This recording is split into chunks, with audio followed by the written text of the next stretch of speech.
Once upon a time, in a country far, far away, lived a fair and just king. The monarch had a young daughter who was beloved by all. But not everything was peaceful and prosperous in the kingdom.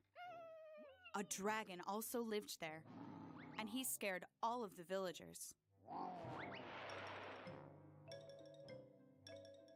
He was an enormous dragon. He had big claws and gigantic teeth, not to mention terrible breath.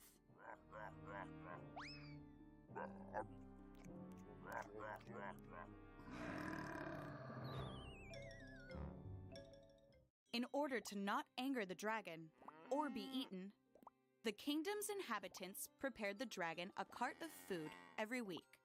That way, the creature always had a full stomach and wouldn't try to eat anyone. Each week, the cart was filled with vegetables, meat, fish, and sweets. There was a little bit of everything, except for water. The dragon hated water. In that kingdom lived a young man named George. His job was to bring food to the dragon each week, though what he really wanted was to be a knight. One day, the dragon's food supply was nearly empty.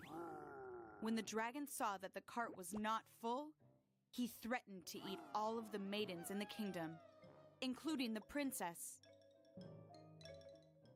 The king was very scared and offered a great reward for whichever knight could finish off the terrible beast once and for all and save his daughter's life. Worthy knights came from all corners of the kingdom to try and beat the dragon. But one by one, they were defeated. When all of the knights had been defeated, George asked for a hearing with the king and volunteered himself. He had a great idea. Everyone laughed at the boy, as he was small and weak. But the king was so desperate that he accepted George's offer. George bravely went to the dragon's lair. As he approached, the dragon let out a bellowing laugh.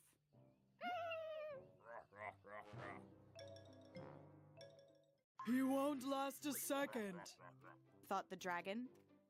The beast lunged towards the boy, mouth open to swallow him in one bite. But being small and nimble, George easily dodged the dragon's great jaws.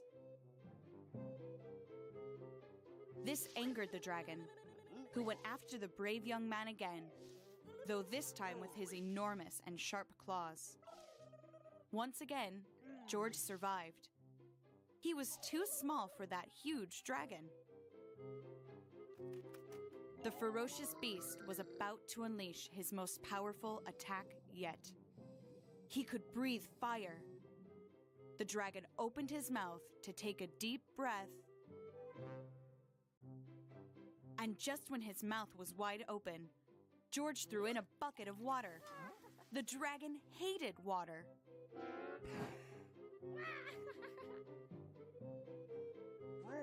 The water put out the fire in the dragon's belly, and it came out as steam so that it wouldn't harm the kingdom's inhabitants.